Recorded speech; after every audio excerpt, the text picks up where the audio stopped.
The last financial statement we'll look at in this module is the cash flow statement. As the name suggests, it is concerned with tracking the movements of cash during a particular business period. The cash flow statement is split up into three parts. The first is the cash flow from operating activities. This part will usually capture any cash flows relating to receipts from customers, payments to suppliers, payments to employees, interest payments on debt, and tax payments. As mentioned in previous topics, income and expense items can differ from cash movements.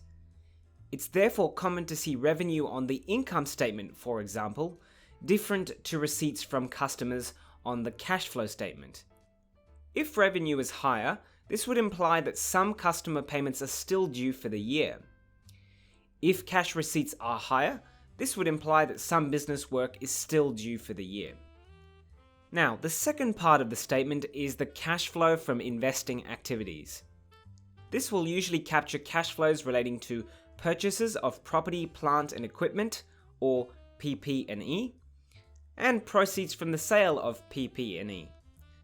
To clarify, this refers to long-term assets, which could be a commercial premises or machinery involved in running the business. The accounting system recognizes costs towards these longer-term assets on the cash flow statement and not the income statement. Sometimes these costs are referred to as capital expenditures. The third part of the statement is the cash flow from financing activities.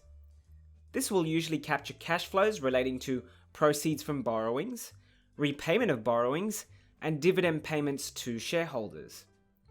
When looking at the statement as a whole, if you total up the cash flows from each part, you come to a final result being the net decrease or increase in cash.